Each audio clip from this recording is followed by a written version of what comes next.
All right, can you hear me now, Bacon?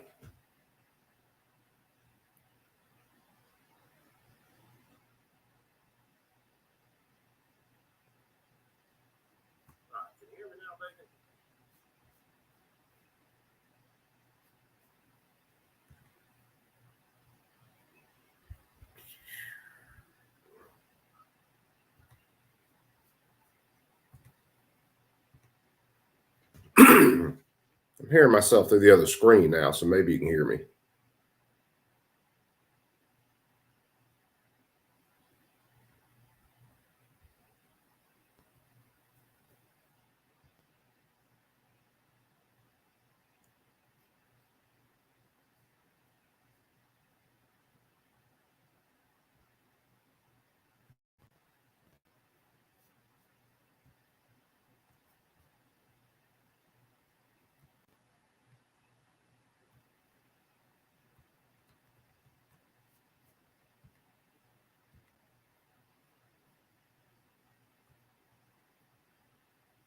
All right, now we're good.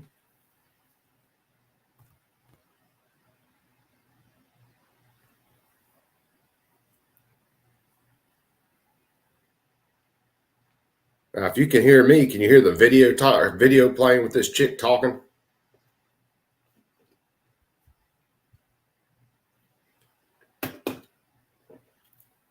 Well, now the dude's talking.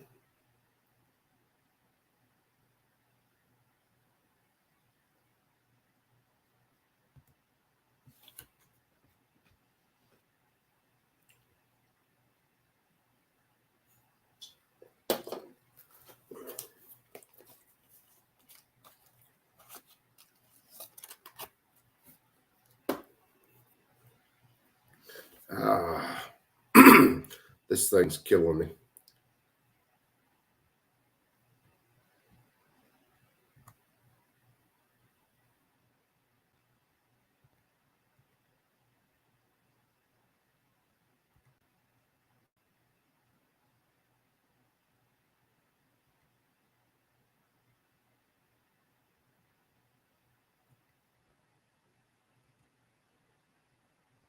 Trying to listen to this freaking hearing from these morons.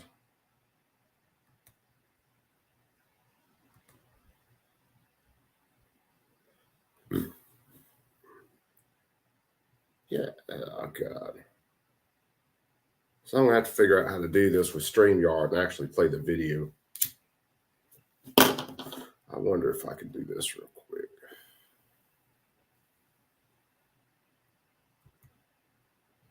No, that's going to copy the URL.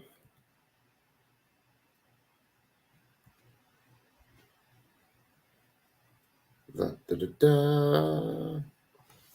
You having a good night at work, Bacon?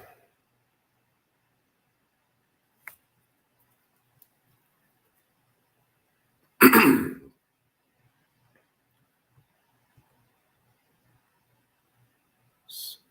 I freaking do this?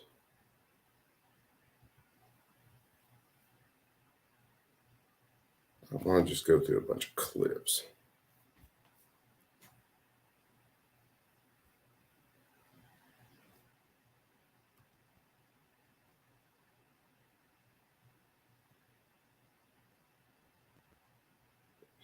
Check the player, yada, yada, yada. Yeah, I know all that shit. That's not what I want to know.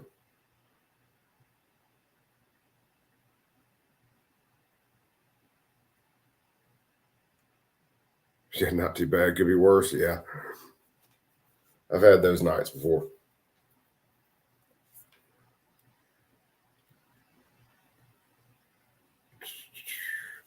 Thing on StreamYard. Let me get back over here.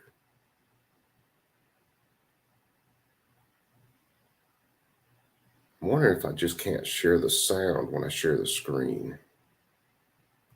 Let me see. Let's stop. Stop that. See.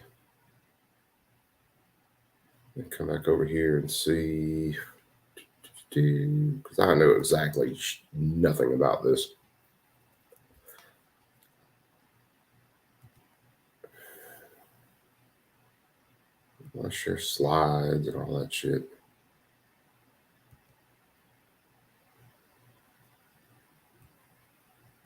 Let's see. Yeah, I know my computer shit was sharing a damn screen. But is there a way to share the audio? Let me get back to here. Meet website notifications.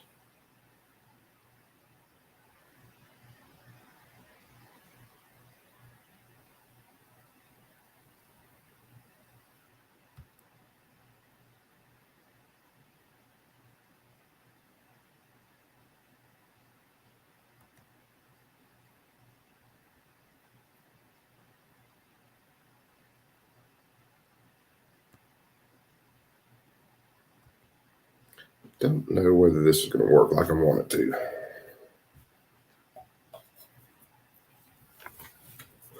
I wonder. Let's see. Let me try something else. Let's see if I can do this. If not, I'll probably just read through another bill.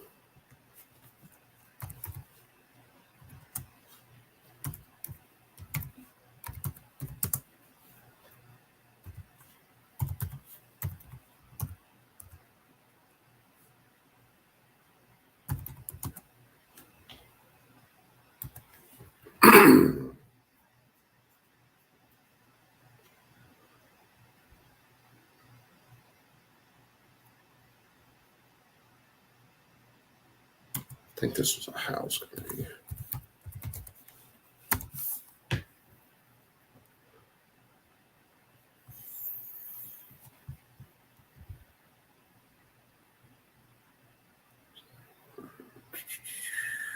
Say this week.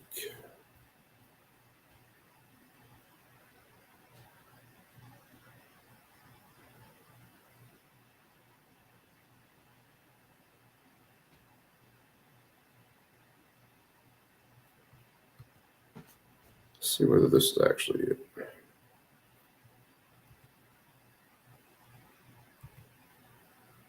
If it is, maybe I can pull something.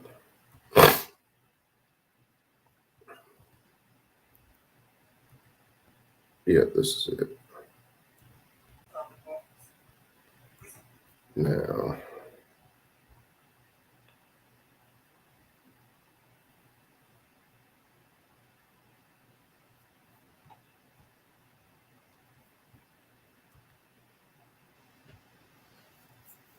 fuck. I don't think I'm going to be able to do this like I want to do.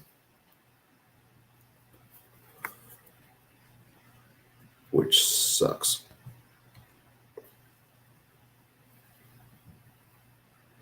Yeah, I don't know. I don't know how it's going to work either, Bacon. So I thought when I screen shared, it would share the sound from that screen share. So let me stop this. I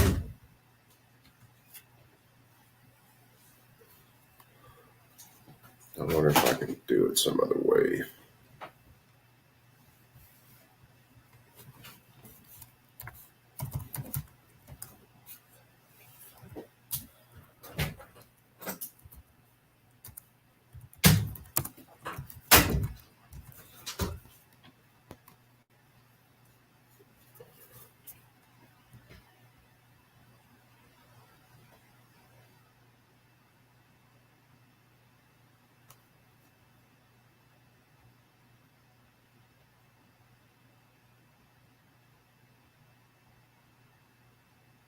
Let me see. I'm looking up something. I'm going to see whether I can rip this video and then share it as a video file.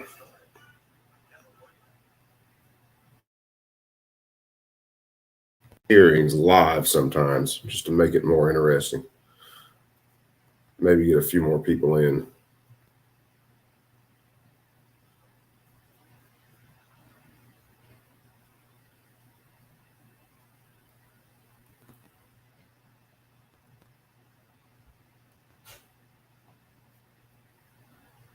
Ah, man, come on. Oh, they got to waterboard me with a bunch of BS.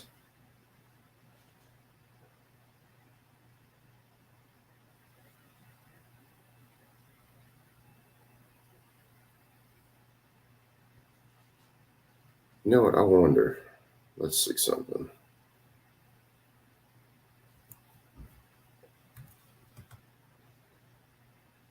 I doubt whether it's going to work this way, but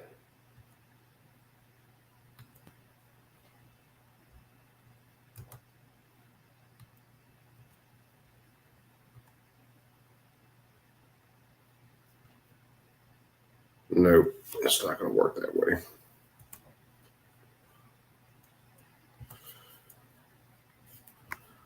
Like a fucking monkey with a coconut trying to figure this shit out.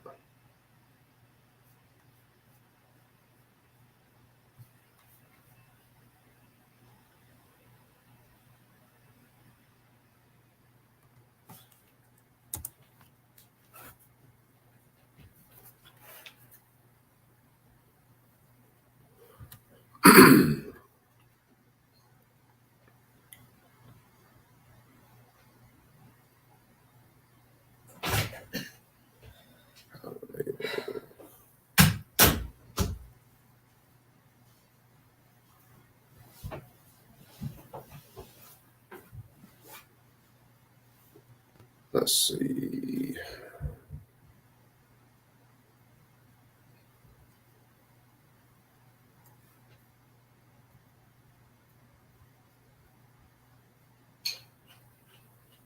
No, because I can't do it that way.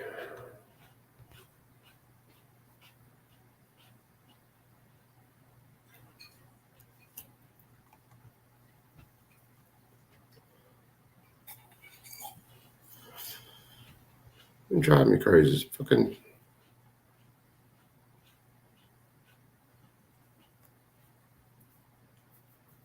Nothing can be as easy as I need it to be.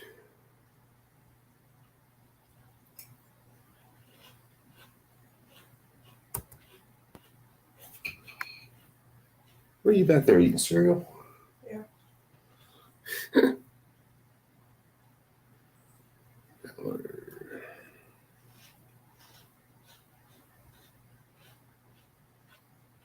Are you recording? I'm actually on the live right now. I'm just Bacon's in here. I'm just trying to play with the streaming software and figure it out.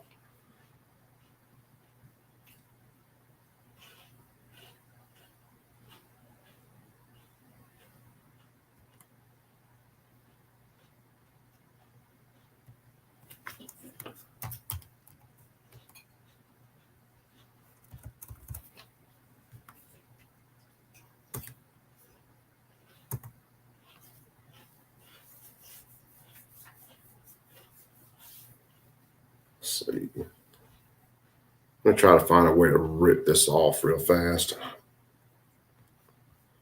And then I can share it as a video file.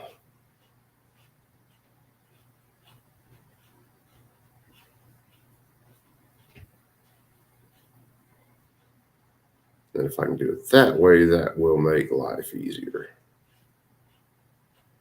So I'm going to download this kind of.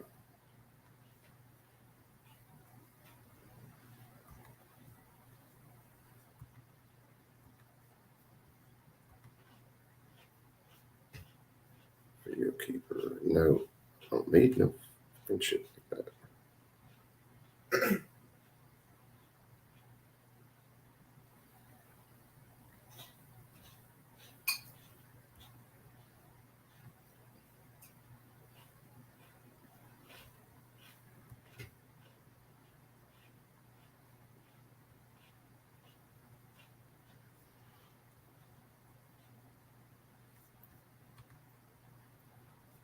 No, I don't need that. So that's a bullshit site.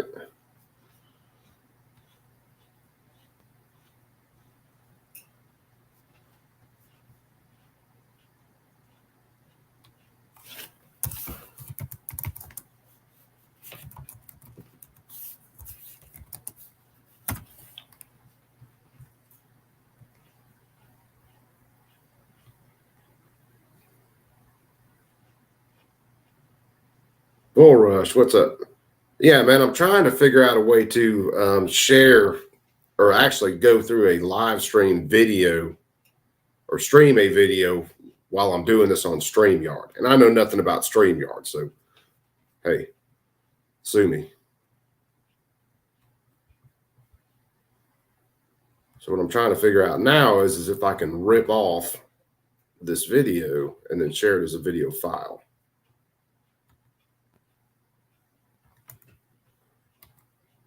Because this is going to be another one of those where I want to go through a congressional hearing, and it'd be way more fun to do this shit live and actually get some people in talking about it. That way I'm not the only one feeling the pain.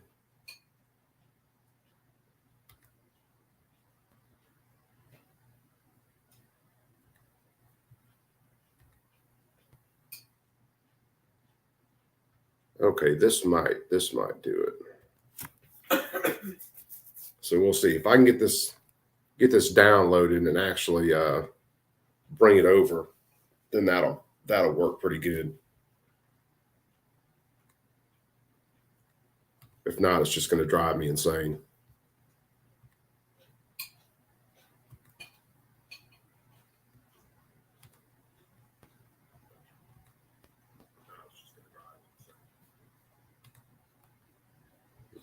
This hearing is shit. It's about an hour and a half long.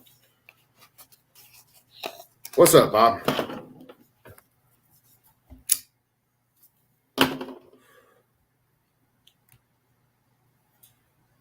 Look, I don't know how StreamYard works yet. I'm still learning this crap, but I thought I dropped a link in the chat if any of you guys wanted to bounce in. That way you can enjoy this in real time while I beat my head through the table. But it looks like this video file is going to download. So what this is about, and I turned Flying Rich onto this for his gun news. The TSA had a hearing the other day about all the people coming through TSA checkpoints that are carrying firearms. They don't know how to check their firearms. You got to figure we had 20 million new firearms owners just in the last little bit. So you got people traveling with firearms. They know nothing about traveling with firearms. They haven't checked TSA's website. They get caught carrying their firearm because they just don't know any better. This hearing, the TSA is trying to push for going on to GS status, so they'll get more funding, get higher pay, put more agents in the field, and then they want to sit here and charge all these people coming through TSA checkpoints that don't know any better with felonies, basically, is where they're going to go with it. So it's another way to just go in and actually just rip someone a new one for not knowing how to travel with a firearm. So let's see. Let's go back to this. Let's see. Share video file.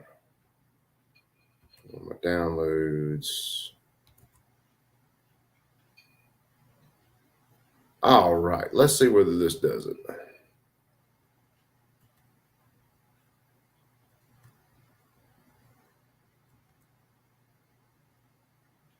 Come on, where's the actual video? The Subcommittee on Transportation and Maritime Security will come to order for today's hearing titled Concealed Carry-Ons, Confronting the Surge in Firearms in TSA Checkpoint.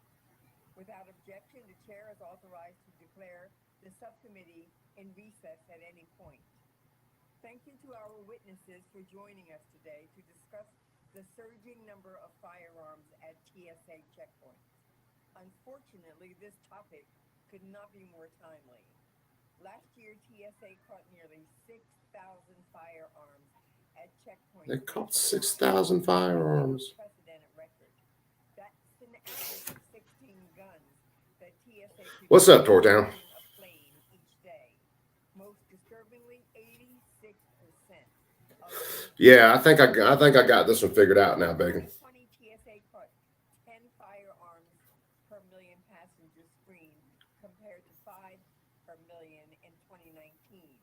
On a per passenger basis, that's a 100% increase in just 1 year. I can turn the volume up on it. Is is that TSA has a talented workforce and top-notch technologies What's up, that Case? are keeping us safe. But the bad news is Volume that it better only there? takes a single gun slipping through for tragedy to ensue. The deadly consequences of a hijacker bringing a loaded firearm on a plane are not difficult to imagine. Even when TSA successfully interdicts a weapon, transportation workers and the traveling public These face idiots. dangers. There was a not too long back, freaking Atlanta airport took like, I don't know, 4 hours to figure out their metal detectors weren't even plugged in. When's the last time we've had a plane hijacked in the United States? I mean, 9/11, that was it.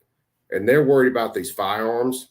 I mean, some jackass who doesn't know how to carry their firearm, they want to Just a press few months charges on their ago ass. in Atlanta, a passenger accidentally discharged his firearm at a checkpoint, resulting in chaos, injuries, and flight delays. And of course, we cannot forget the horrific incidences involving gunmen deliberately targeting airports. We honor the memory. The gunman deliberately targeting airports, that was a freaking workplace shooting. That guy had issues with his coworkers and went in there started shooting. That wasn't some passenger getting on a plane that just decided to start blasting. Of Gerardo Hernandez, who was a TSO in Los Angeles, who was shot for simply doing his job and died in the line of duty. We also remember 5 people who were killed standing at a baggage claim in Fort Lauderdale. The status quo is simply unacceptable. The increase in unruly passenger incidents, alongside the increase in firearms injected into the aviation environment, make for a toxic You guys seen combination. the news lately where We someone need to busted off explore on a an range airplane of with a gun? 'Cause solutions I haven't to seen it. keep guns off of planes and away from the TSA checkpoints. An important piece of this conversation is raising awareness of the laws on the books. Take my damn gun. Responsible firearm owners follow the law. They know that if you want to fly with a firearm, you can declare it to the airline and ship it in your checked But a baggage. lot of firearms owners Yet time don't and know again, that law. when TSA catches Dumb passengers with guns in their carry-on, most passengers say they forget their gun was even in their bag. In those cases, TSA and airports can play an important role in educating passengers. These people have no idea how normal it is for us to have guns. That we think of them just as tools. They have no idea.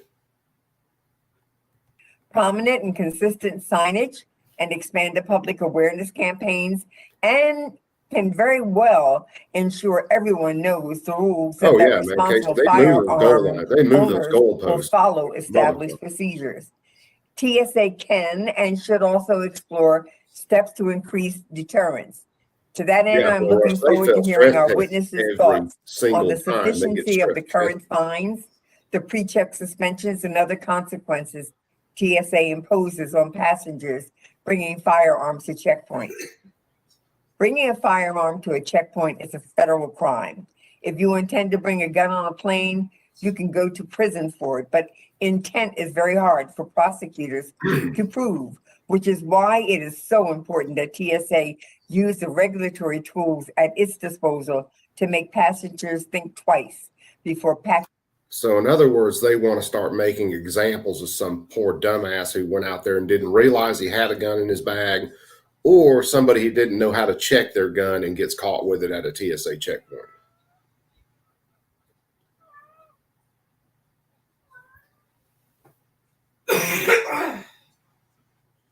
That weapon in their carry-on. This should not be a partisan issue. This is not about gun control, but about aviation security. We must all stand together in support of keeping loaded pistols off planes. TSA has an impressive record of catching firearms, but we have gone. They have an absolutely impressive record of letting firearms and everything else through the damn gates. For approximately 1,000 firearms found at checkpoints in 20. Yeah, bull rush, that would be the thing. If they take a person who doesn't know how to travel with a firearm, they get caught with a firearm. Yeah, you just turn them around. Hey, you need to go to that gate. You need to check your firearm in, and then, everything will be square. They want to put federal charges on somebody. 10 to nearly 6,000 last year. So This you is hear a her say, six- 6,000 people last year got caught with firearms in airports.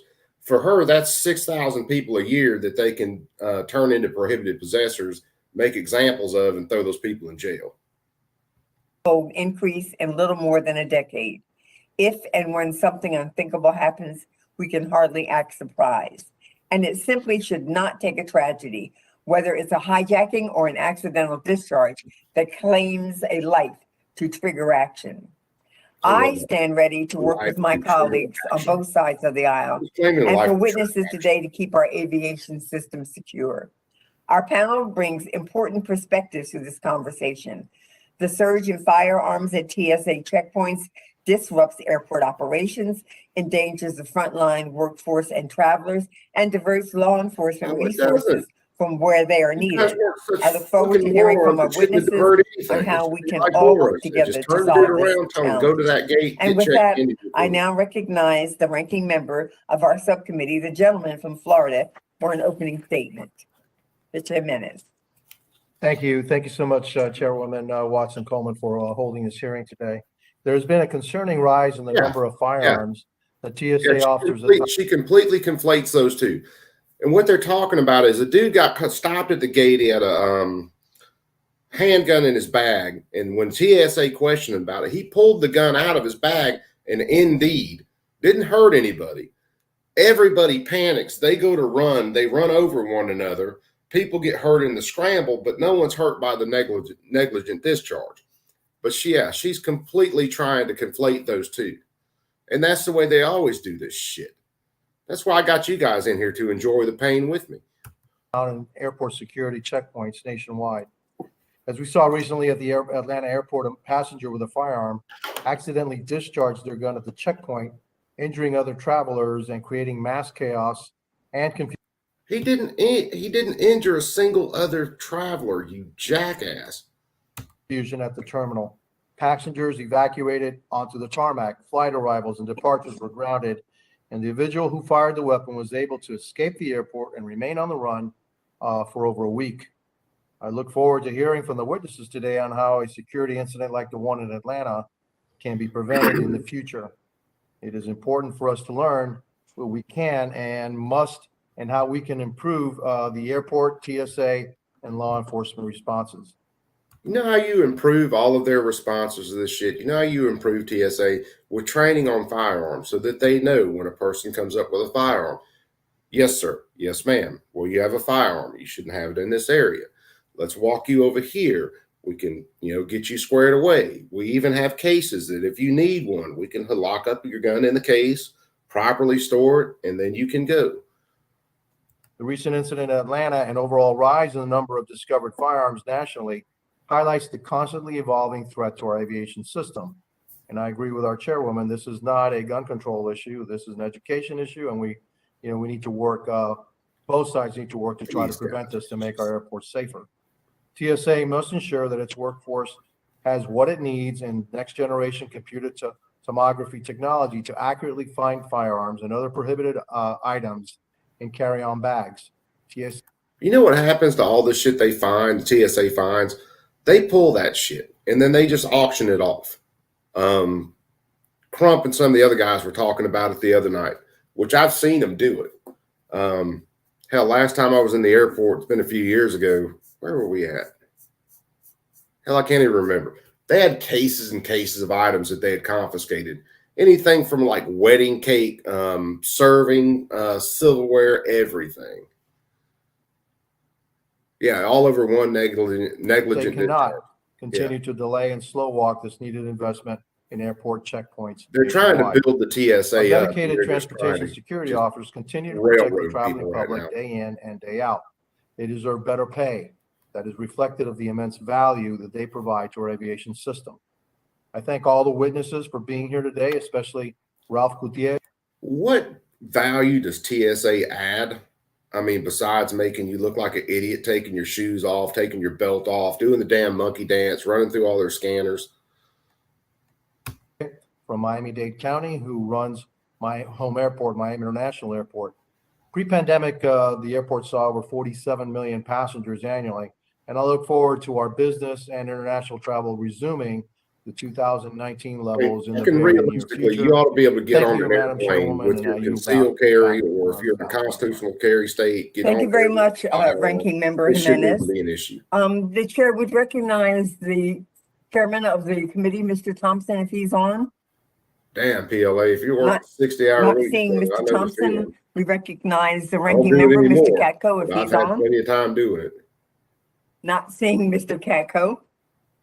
Members are reminded that the committee will operate according to the guidelines laid out by the chairman, and the ranking member in their February 3rd, 2021 colloquy regarding remote procedures. I now welcome our panel of witnesses. Our first witness is Mr. Balram B. Odare. I do hope I did not bastardize that name. Please correct me when you get a Bad chance to word. speak. Mr. Bell B. Odari is the general manager of the Hartsfield Jackson Atlanta International Airport. Previously, If he you've was ever the chief flown around operating Hartsfield officer Jackson, that for the place is a Houston fucking Airport nightmare in the system, first place. and he has served with distinction for 22 years in the U.S. Army. Thank you for your service, sir. Next, we have Mr. Greg Regan, who serves as president of the Transportation Trades Department of the AFL-CIO. Post described model of Atlanta Airport. Treasurer. I'd also like to welcome Portland International Airport. I now recognize each witness to summarize his or her statement for 5 minutes, beginning with Mr. What's up, man, against Digodari. the masses? Good afternoon, Chairman Watson Coleman, Ranking Member Jimenez, members of the subcommittee, Chairman Thompson, Ranking Member Katko, and members of the full Come on, committee. get on with the Thank testimony. you for inviting me to speak today about this especially important issue. We appreciate the committee's support of Atlanta Airport and your commitment to airport safety. I am Balram B. Odari, General Manager at Hartsfield Jackson Atlanta International Airport, known as ATL. And on behalf of Mayor Andrew Dickens, I'm honored to appear before this subcommittee to provide our perspective on reducing the number of firearms at our screening checkpoints. The team at ATL knows firsthand just how serious this issue is. On Saturday, November 20th, 2021, a passenger presented his carry-on bag for inspection at the main domestic security checkpoint. When his bag was selected for secondary screening, he reached into the bag and grabbed his weapon. The weapon discharged once, and passengers in the seat. So he's making this out like this is a fucking. Yeah, you're right. They are an illusion of safety. But he's making this out to be like this was some serious shooting when all it is a dude had a negligent discharge. Fucking sucks. Could happen to anybody. Not the end of the world. Fuck me running, man. This is why I hate stupid people.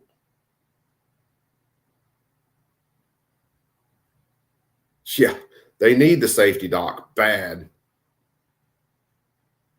Hey, what happened? Hello? Son of a bitch. For some reason, my screen share ended. Hold on. I'm going to have to get that back up.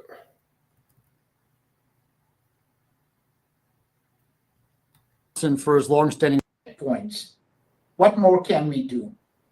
There are 4 elements we recommend for further exploration. First, strengthen the penalty of violators by reviewing the existing fine structure. There Next, have violators attend mandatory gun safety training. Third, consider the options of including violators on the no-fly list until training is complete. Yeah. And finally, you're right. Not all assess of them. the possible suspension of trusted travel privilege for violators.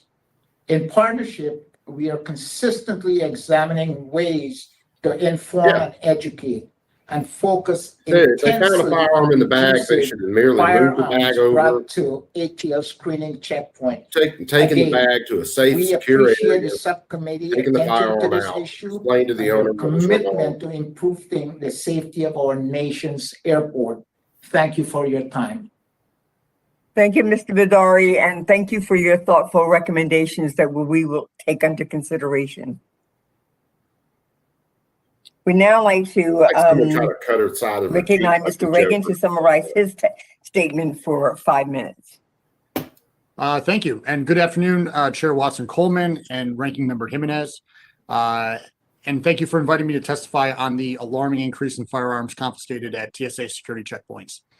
I speak on behalf of 36 unions who represent America's frontline transportation workforce. Yep. Many of those unions represent passenger-facing workers across the entire aviation sector, including pilots, flight attendants, passenger service agents, and most critical for today's hearing, transportation security officers who are responsible for ensuring the safety and security of our entire aviation He's going to system. try to build this up as much This as hearing cannot come at a more important time, both for the health and safety of frontline aviation workers and for the general public on board aircraft and on the ground.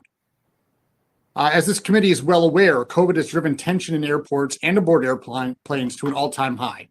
Yeah, because you're making people wear face diapers and face diapers don't work, and it's pissing people off. In 2021, the FAA reported a record 5,981 incidents of unruly passenger behavior. This behavior has been directed at TSOs themselves, as well as passenger service agents, flight crew, and other airline and airport workers. In many cases, these employees have been physically assaulted, resulting in Yeah, they've been physically assaulted because they're fucking dickheads that are pushing people's buttons. And people are only going to get pushed so damn far. broken bones, lost teeth, and long-term injuries that have often prevented them from returning to I wonder if all these injuries are like the injuries they claim for January 6th on the police. Just saying. Just a question. work.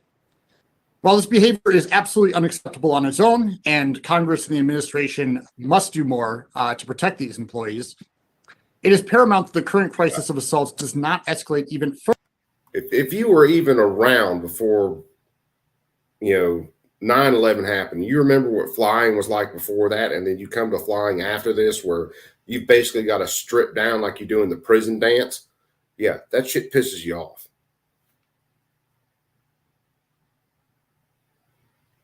Further to the point of gun violence. As the chair mentioned earlier, right now demonstrates just how real this threat is, with 6,000 guns confiscated over the last year at security checkpoints.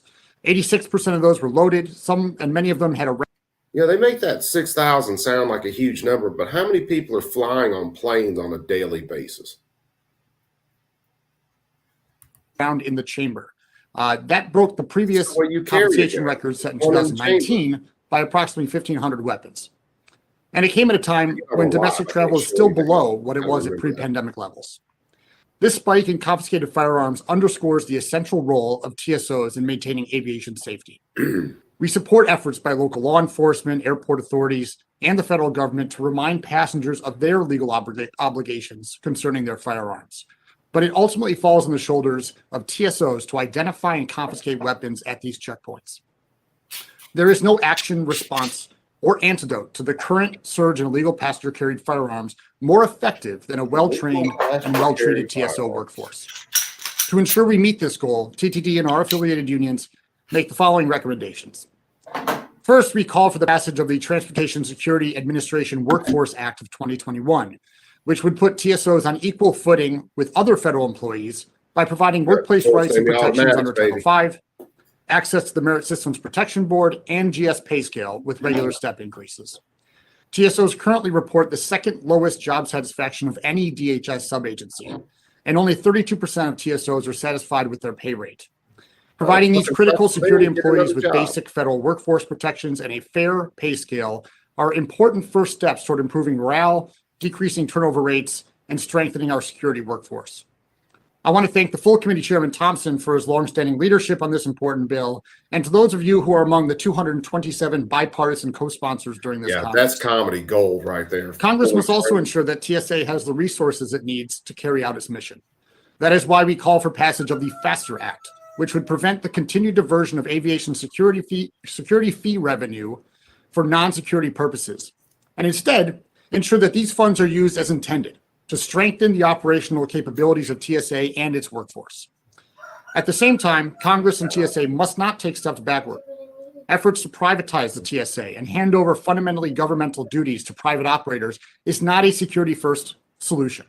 TSA was created after 9/11, when Congress and security experts alike recognized that the existing hodgepodge of private screening operations throughout the country created vulnerabilities in our system.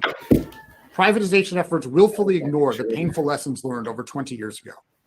While we are also deeply concerned that TSA's recent announcement that it will introduce non-certified, quote, security support assistance into the security checkpoint may have the opposite of the intended effect on security and situational awareness. And yeah, Given the influx of firearms, the airport passenger screening workforce must be at its most effective. Neither of those initiatives will contribute to this goal. Finally, as TSA considers how to respond to the spike in firearms and other security threats, we call on the agency to involve representatives of airline and airport employees in the safety and security process. TSA has not permitted representatives of these employees to serve as, quote, regulated parties in certain TSA proceedings, denying the agency of critical information from the front lines. I again caution this committee not to take steps that undermine critical safety workers in this country, but to instead focus your efforts on providing TSOs with the training and the quality work environment that they need and deserve to protect themselves, other transportation workers, and the traveling public.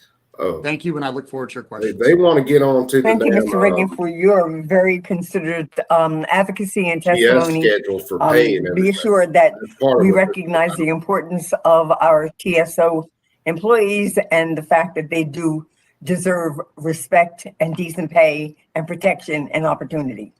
So thank you very much. Love how she's all serious about I now, the chair now recognizes Mr. Wallace to summarize his statement for 5 minutes. Thank you, and let me apologize for the construction that's surrounding me today. So, Chairwoman Watson-Coleman, Ranking Member Jimenez, and members of the subcommittee, thank you for the opportunity to speak with you today about the issue of firearms at the TSA checkpoints and the impacts on airport law enforcement. I'm the Chief of Police of the Portland International Yes, Airport. that's an actual rooster in the And the background. president of ALEAN, I have chicken. Aviation Law Enforcement Agencies Network. I've been in law enforcement for 26 years, and I've been the chief here at the port for the past 7 years. PDX is the largest commercial airport in Oregon and Southwest Washington. PLA, you're more than My likely number one right. priority is to ensure the safety of everyone who utilizes airport facilities. ALEAN has over 100 member airport departments located at the nation's largest airports. ALEAN supports airport police with annual training conferences and broad engagement on issues of civil aviation security. The national growth in passengers over the past decade also came with an increase in the number of firearms at the TSA security checkpoint. Yeah, if you have more passengers, In you're gonna have 2011, more TSA guns. detected 1,320 firearms at the checkpoints. And as already mentioned, in 2021, that number grew to 6,000 firearms. Yeah, well, how many new gun owners were there in that same amount of time? There were quite a few million. Here at PDX, our growth in firearms at checkpoints mirrored the national trend. In 2011, we had 19 loaded, mostly firearms detected at our checkpoints. What is 19 loaded, mostly firearms? And 66 were found in 2019. Over 90% of those firearms were loaded. And even during the global pandemic and its impact on air travel, TSA saw a doubling in the per capita rate of passengers with firearms screened at the checkpoints. This steady growth is alarming to me as the chief of police and the president of ALEAN. When the TSA identifies a firearm through the screening process, TSA and police staff immediately Freak investigate. out and These run. investigations shut down the checkpoint lane during the encounter, causing delays as well as creating a very stressful situation for TSA staff and travelers. The firearm investigations are staffed. Why would that be a stressful situation? These guys are supposed to be basically law enforcement. Hey, someone has a gun. Are they using that gun in a violent manner? No, it's in their bag. What do? We take them over here. We get them squared away. We give them a case. We educate them. We let them go on their way. No stress. Intensive, thorough, and involve multiple steps to secure the firearm and conduct an owner interview. Ultimately, police must resolve the Headed to incident in Portland, I'd accordance be with toting each a state's howitzer. laws, and there might not be an appropriate state criminal charge. The varied state criminal enforcement statutes limit the options available to address the increase in firearms in airport terminals. And see, Civil that's penalties. a damn lie because everything in that airport is basically federal. So they're pushing for heavier federal penalties. They don't give a shit about the state. may be imposed by TSA to travelers who bring firearms to the checkpoint. Local jurisdictions are working to address the situation. Here at the port, we engaged the Oregon state policymakers over the course of several years about this issue. In 2021, the Oregon legislature passed Senate Bill 554. The law added passenger terminal at PDX to the definition of a public building in Oregon, which prohibits intentional possession of a firearm within the terminal. Concealed handgun license holders are also subject to a misdemeanor charge for bringing a firearm to the checkpoint. Firearms and checked bags consistent with federal and airline policy are allowed. Law enforcement officers and a limited number of listed groups of persons may possess firearms in the terminal. I believe the change has enhanced our ability to protect the traveling public and provide us with the authority to arrest or cite passengers and allow appropriate enforcement action to take place.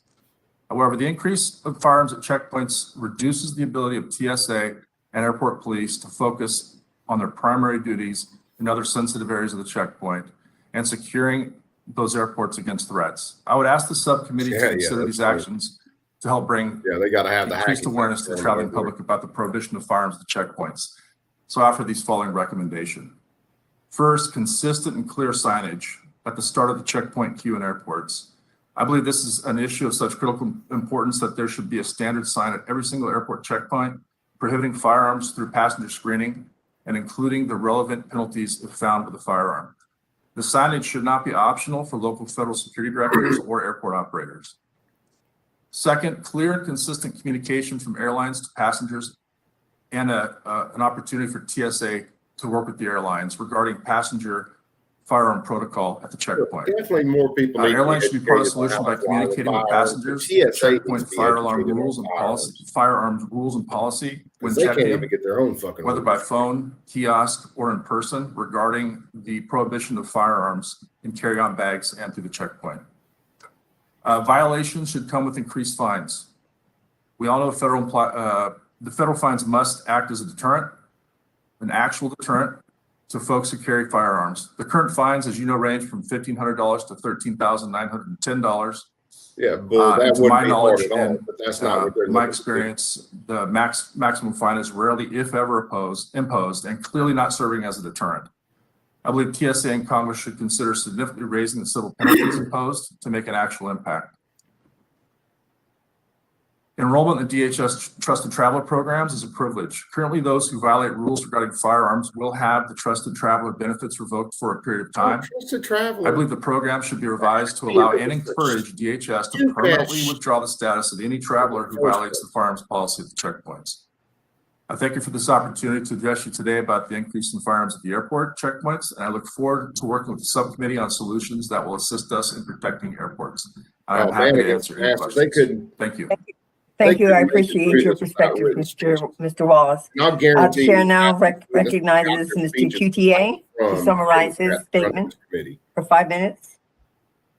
Good afternoon, Chairwoman Watson Coleman and Ranking Member Jimenez and distinguished members of the subcommittee. And thank you for inviting me to testify before you today on this very important and alarming issue at our country's airports. My name is Ralph Coutier, and I'm the Director and Chief Executive Officer of Miami International Airport. If I may, Madam Chair, I'd like to take a moment to especially extend a warm abrazo, as we say here in Miami, to our hometown Congressman, Ranking Member Jimenez, and thank him for his many years of service to Miami-Dade County and to our airport and the strong support that he's given our airport over the years. Here's some of the news here at MIA. On the heels of three consecutive record-breaking years in passenger volume, we went through a very difficult 2020 after COVID hit. We finished up 2019 with 47 million passengers, and as Ranking Member Jimenez mentioned, and that translated after COVID to a 2020, which we had 18 million passengers come to our airport, a significant decrease in passenger volume. Now, from that, we have rebounded and had a very robust recovery over the last year. We finished off 2021 with a record-breaking year for us in November, December. We had a significant increase in passenger volume. 10 of the top 10 days in MIA's history, we had 8 of those top 10 days in November, December this year, including our number 1 day of all time, December 19th, where we moved almost 166,000 passengers through our airport. So the good news is that we have rebounded very well from the COVID pandemic. We're currently the number 1 fastest growing airport in the United States. We are the number 2 airport for international passengers in the country. And we're currently the 4th or 5th busiest airport in the U.S., depending on what day we look at those stats. So I guess the point there is that the news is very good from our end. But with that good news comes very big challenges, not the least of which is the challenge that we're discussing today. So as far as the issue of firearms at checkpoints is concerned, my colleagues have already mentioned the statistics, which are alarming. Nearly 6,000 weapons confiscated at checkpoints nationwide. That's unacceptable. And they Here will at MIA ourselves, we have had a rash of confiscated weapons in 2020 during the pandemic. You We check set a record by confiscating, TSA confiscating 60 weapons at our checkpoints.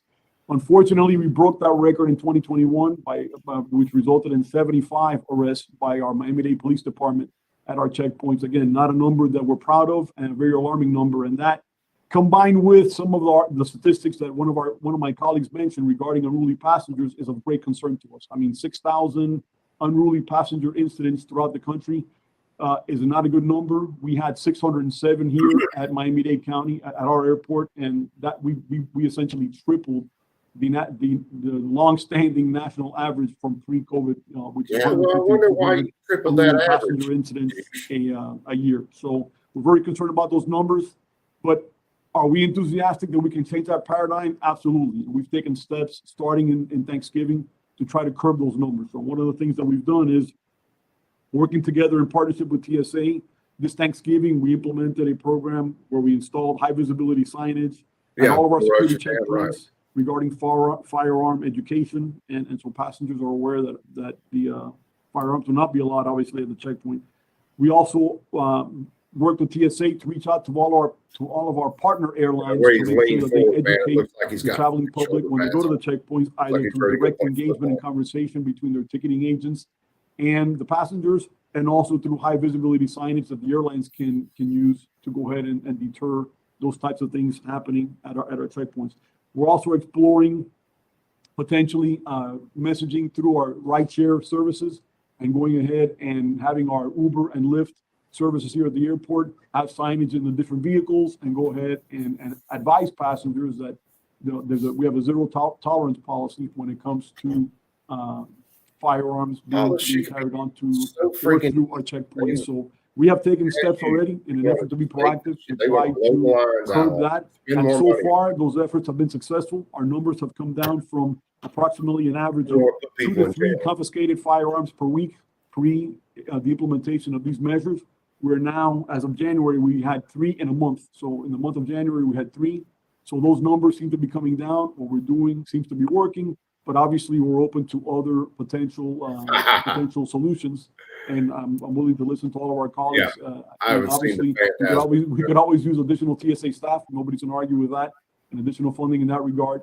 But we obviously take the problem extremely seriously, and we look forward to the conversation. And I thank you again for the opportunity to testify before you, and look forward to working with all of you to get through this. Thank you very much.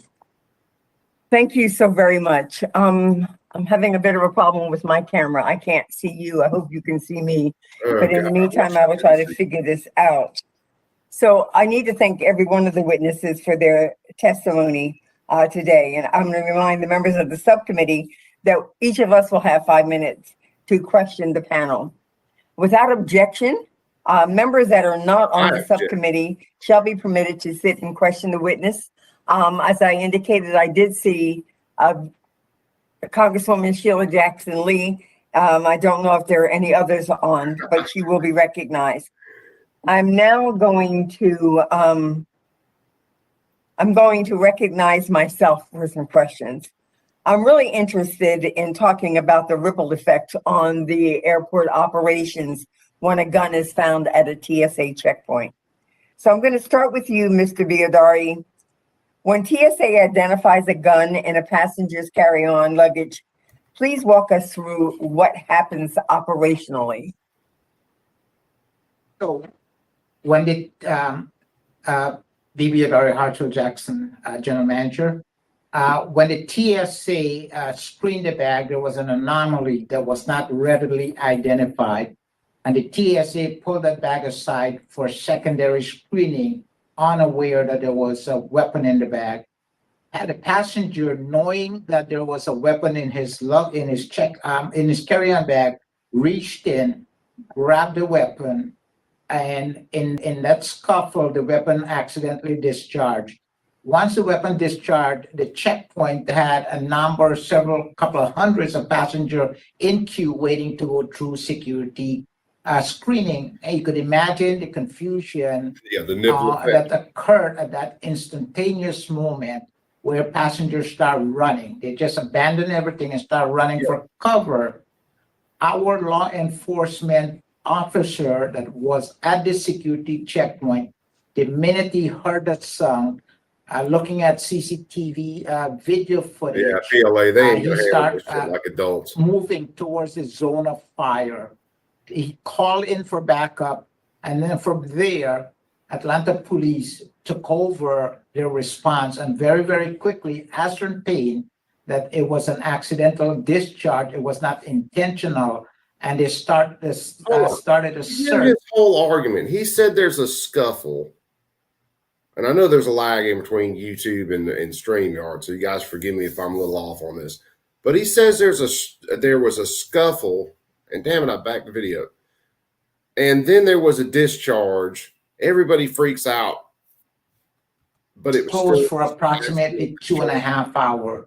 So talking about this incident itself, there are other rippling effects. And one of those is the financial impact. We estimate that for every hour, because of the magnitude of our operations here, that this airport is closed, it has a financial impact of nearly $2.5 million to our stakeholders, to the airline, to the concessionaire parking revenue, and so on and so forth. But again, we were fortunate that our skill was so well honed.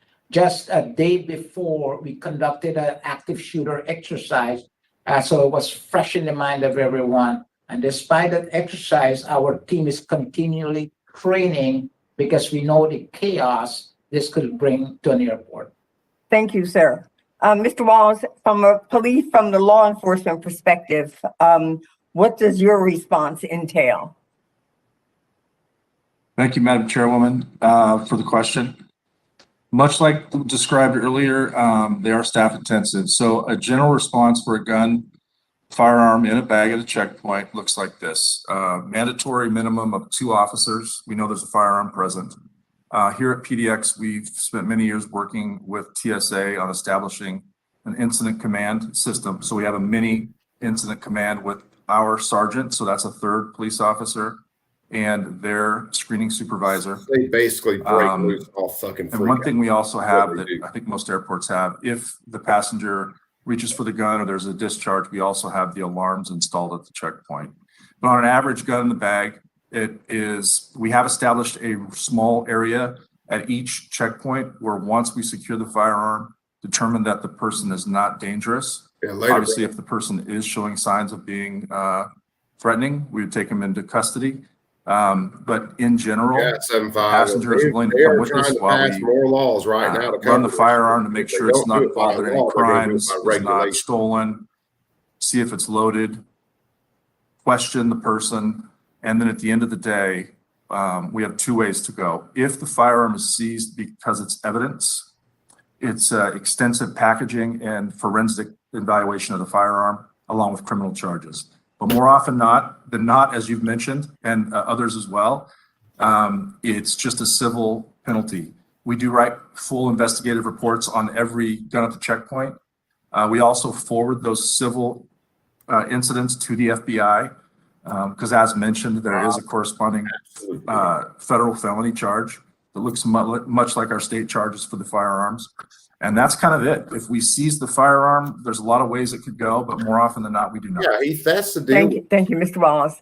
My time has run out. I did want to ask questions about the fines. I think that's something that you all have addressed in every one of your recommendations. So if not one of my colleagues doesn't cover that, I will cover that in a second round. I'll now recognize the ranking member, Mr. Jimenez.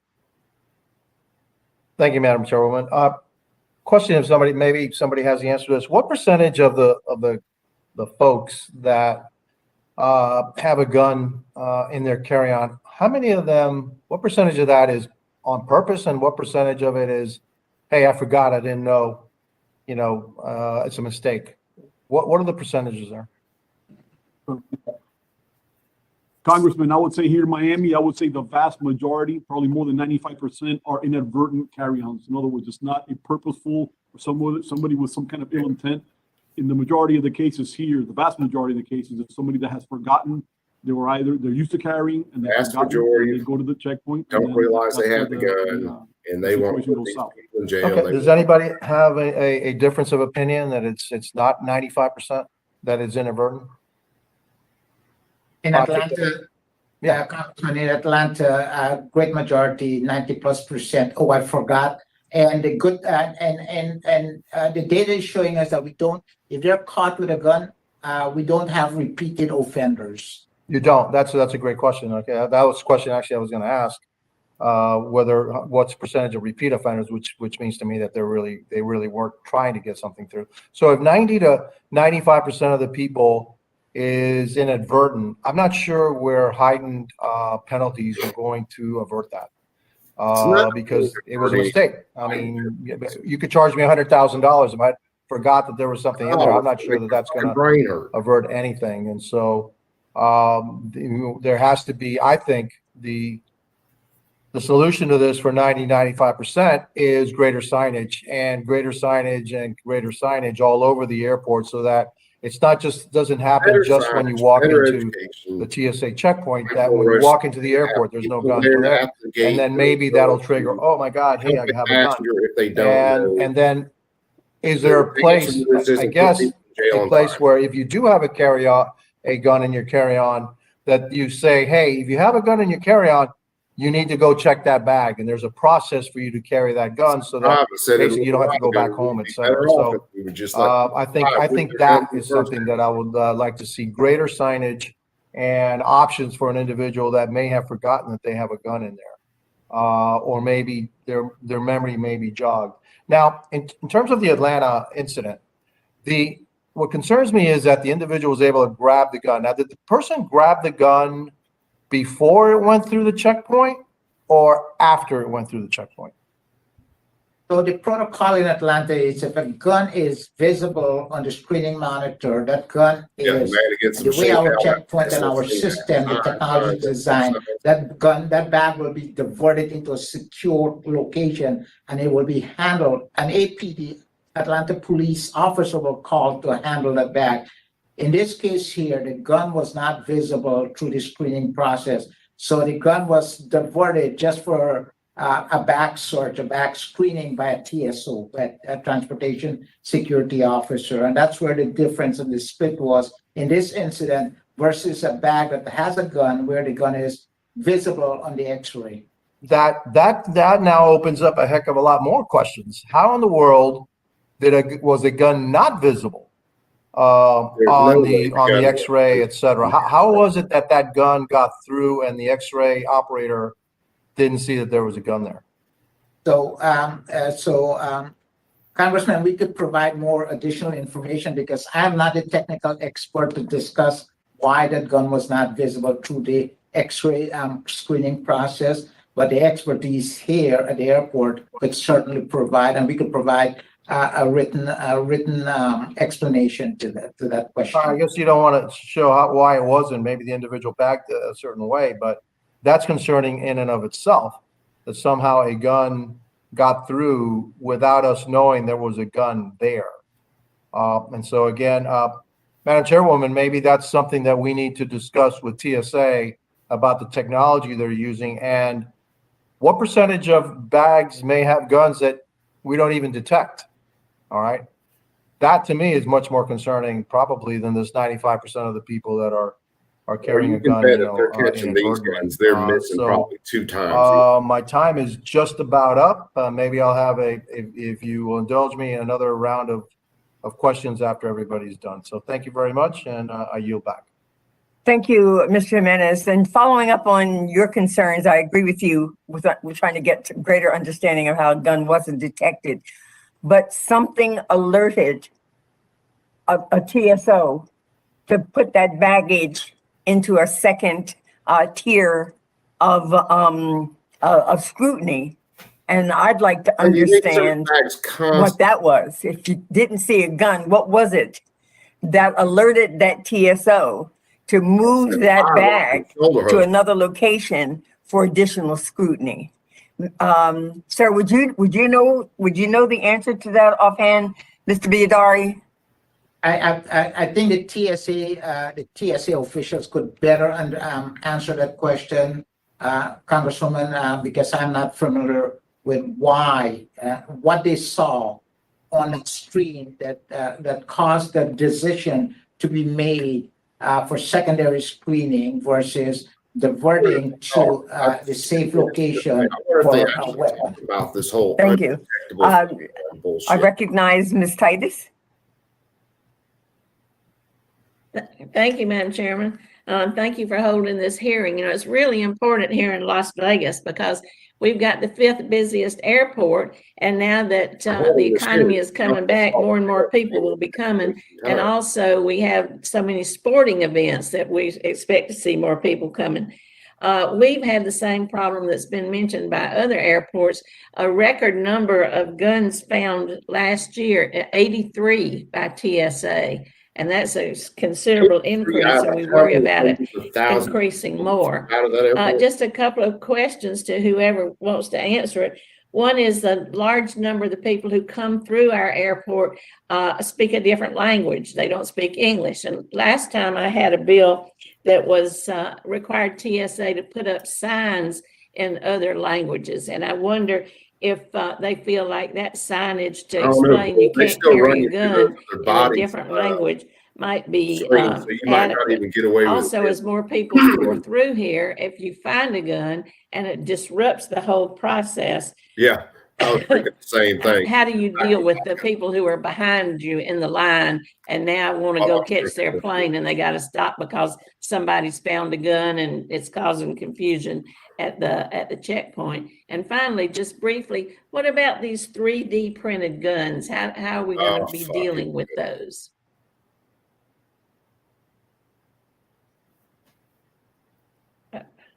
Anybody? Madam Chairwoman Titus, thank you for the question. This is Jason Wallace with Aileen and the Port of Portland Police. There are a few layers to that. So for the most part, that's the reason we require multiple staff on those calls, is partly because of that crowd management. And TSA actually does a really good job if the checkpoint lines are slowed or shut down, of diverting and opening up different lines. That's been my experience in your airport and here at PDX. They do a really good job. The 3D printed gun question, that's been on our radar for a few years and a concern. Obviously, the main concern is safety for everybody involved. The fact that it potentially violates, regulations that are already set up on firearm production and distribution. And it really would make it difficult for law enforcement after an incident on the forensic side to do our normal checks, whether it's 3D printed gun, guys, barrel, how things work. And then obviously we have concerns, and as mentioned earlier, what technology is there to detect those? I know some of the TSA equipment is very good at detecting polymer-based constructed guns. 3.7 and I know it's improving, and it's probably an area that needs to be funded and explored further. And it is a concern for law enforcement. Would somebody address maybe the language problem, if that is a problem? Right. Yeah, we know speaking of Titus here in Miami, in our case, all of our signs, even though we have a very large Hispanic community, our signs are all in English. However, they're clearly illustrated, so it's like a stop sign. You'll see an illustration of a gun with a red line through it. So I mean, it's very, very clear in our case. It's a universal type thing where it's clear that a firearm is not allowed. So we were clear on that. When it comes to checkpoints, et cetera, I mean, our biggest issue is when a firearm is detected and confiscated, typically one of our lanes in our checkpoints are closed down, which reduces our throughput by 25%, which is a major impact for us. If that period of time is extended, then that ends up in passengers missing flights, et cetera, schedules being disrupted. In some cases, some chaos at the terminals. the disruption of the resources that we have, assignment of police officers, et cetera. So those are some of the impacts we deal with almost on a daily basis here. Thank you. So you can use universal symbols if you don't have all the different languages that might be. So that's good. Okay. That's correct. Well, there's just been so much hostility in airports with the virus and the mask and the spacing that I hate to see this. People get backed up and that contribute to it. So appreciate the good work that y'all do. I see you every week when I fly back and forth to Washington through the Las Vegas airport. Appreciate what you do to keep us safe. Thank you, Madam Chairman. I yield back. Thank you, Ms. Titus. I just want to share with the group that there was a TSA statement that said that the firearm we were talking about was detected as it passed through the scanner, and then it was moved to secondary screening, which is, then I was also told, usually if a gun is found, the bag is held inside the X-ray machine until the law enforcement arrives. So there really is a good reason to speak with TSA and try to get the real skinny on this. Madam, we could Miller put Meeks? 3 people together and solve this whole issue. Thank you, Madam Chair, and I thank you to our witnesses who are here. This certainly is an important topic. And I just want to follow up a little bit on what Representative Jimenez had asked in reference to how many times are firearms found or left in a bag and it's accidental, and then the follow-up question this is was that how many second offenders are there, and I'm sure this is something that you track, and the answer was none. So are there ways that TSA can proactively, i.e. at the airports you constantly hear messages where to park your cars? Are there messages that can be relayed prior to going through security so that people get out of the line and remove their firearms if they in fact have firearms, and then check them? How about just on the ticket itself, when you go to buy your ticket, there's something there. Are you traveling with a firearm? You have to click yes or no. So Congresswoman Miller Meeks, if I understand the question, this is Theodore from Atlanta Airport correctly. How many of those weapons that are discovered are deliberate or just forgetfulness? Based on what the police records show, most of those that are apprehended for a weapon in their carry-on luggage at the checkpoints claim that they forget the weapons, and that's in the high 90 percentile. Of repeat offender, last year I think we only had 1 repeat offender of the 507 weapons that were caught at a checkpoint. Messaging are done in a number of fashions. We have dynamic messaging, static messaging, pictorial, multi-language, local media, customer service standing in the queue line reminding passengers to check their luggage one more time to ensure that they don't have any guns in their luggage or any other prohibited items. So it's done multiple times along the journey to include when you check in and either your app or the airlines, there is a whole set of messaging by the airlines to talk about prohibited items. Yeah, I've seen the static messages on a message board, if you will, but I've not seen other messages in the numerous airports that I've traveled, at least not in the U.S. Later 7-5. That was why I was asking my question, so that people are pulled out of the line if in fact it's accident. Well, they've already admitted 95, 98% of them are accidental. Congresswoman, you're muted. No, her cell service went out. My phone says I'm unmuted, so I'm sorry. I will yield back my time. Thank you, Congresswoman. Recognize Mr. Payne. Thank you, Madam Chair. Name for this hearing. And thank you for this timely hearing. Mr. Payne. This question is for all the witnesses. What challenges do firearms pose to the security of the public areas of an airport, such as ticket counters, baggage claim, and parts of the concourse before the security checkpoints?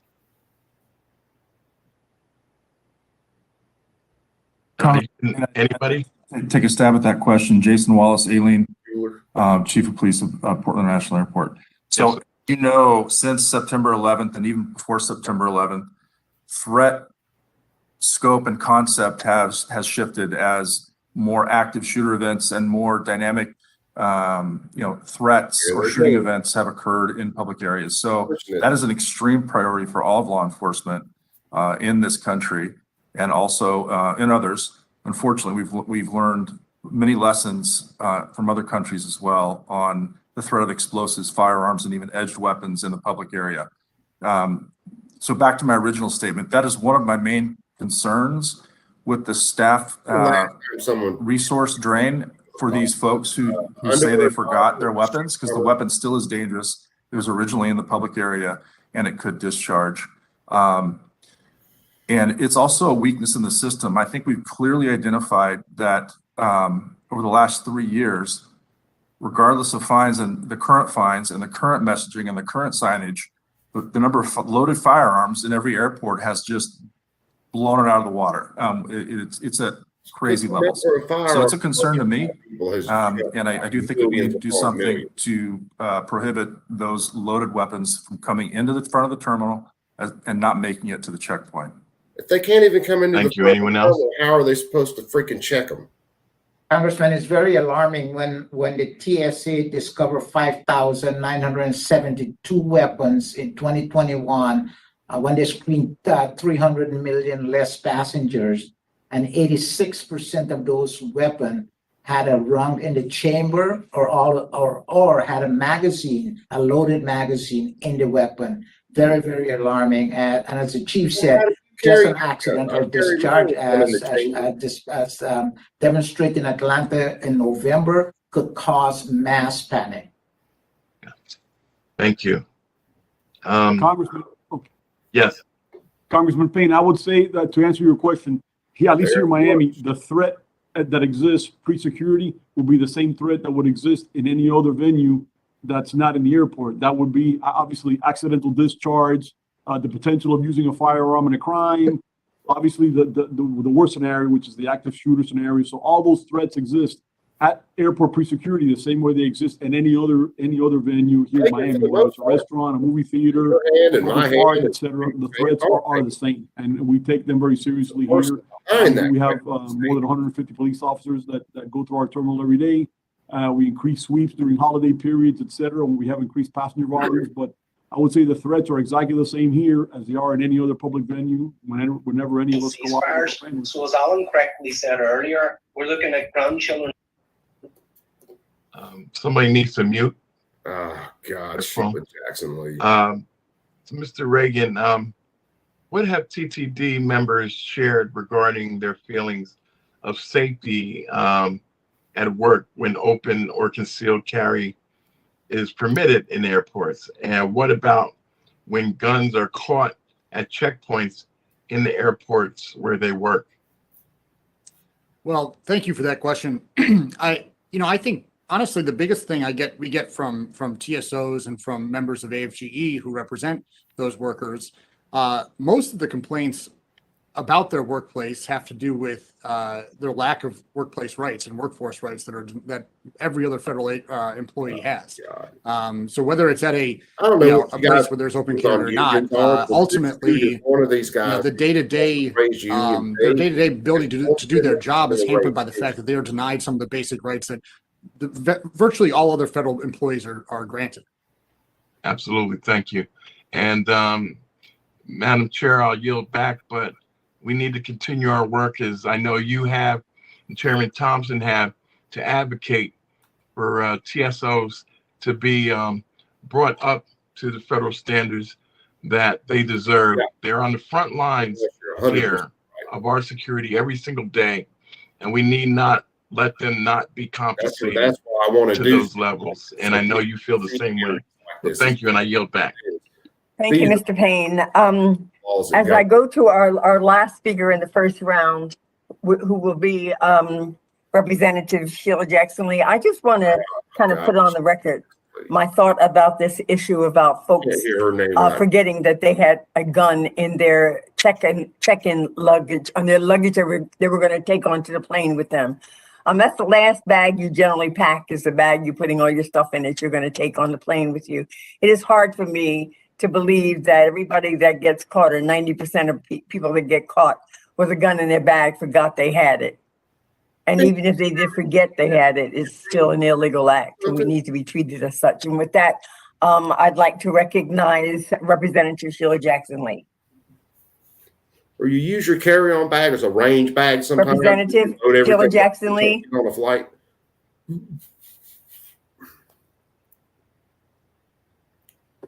Can you hear me?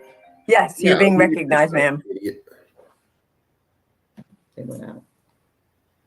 Thank you very much to the chair and to the ranking member for this hearing, and to the witnesses that have been very provocative. And I was certainly aware of the shooting of the TSO officer in California and the sadness and tragedy of that, overwhelming tragedy.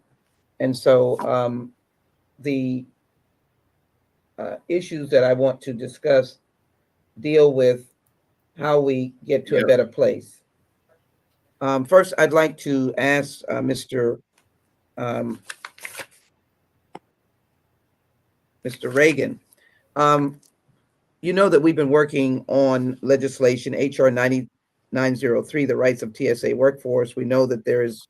Yeah, that'll be better, man. I was just forgetting to pause it. But yeah, these people are absolute morons. All right, the level of stupidity from some of these people, especially like Sheila Jackson-Lee and others, is absolutely insane. Morale issues, meager pay, low morale, lack of workplace bargaining rights. And I'd be interested in how you could expound on how making sure the TSOs are paid fairly, trained with extensive training. And oh yeah, this chick is absolutely a racist authoritarian. I mean, there's no lie. Everything she does is based on race and power, and she'll push the race to get the power. Have a better voice in the workplace that continues to impact on keeping the skies secure. Thank you so much, Congresswoman. And yes, that piece of legislation you mentioned is critical. If you look at the morale rates among TSOs, it is really really distressing. The fact that we have people who we put our lives in their hands to make sure that our aviation system is secure, and they're being treated on an unlevel and unequal playing field with the rest of the federal workforce is just a crime. And when you look at what happens, the results, frankly, for the federal taxpayer, the fact that we have such high turnover rate, if you look at a 10-year period ending in 2018, they replaced the entire team. Bull, I'm so sorry for you. To have her as a speaker, oh God, man. I can't imagine that level of pain. TSA workforce over that time. You cannot retain people that you're training at a very high level with high security responsibilities in a high stress environment unless you're going to compensate them well and give them access to other federal benefits that, frankly, their supervisors are granted. So I just don't think it's a sustainable model that we currently have.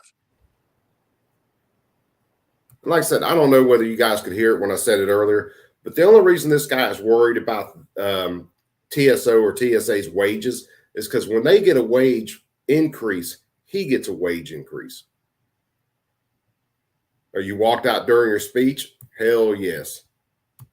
I would have done the same thing.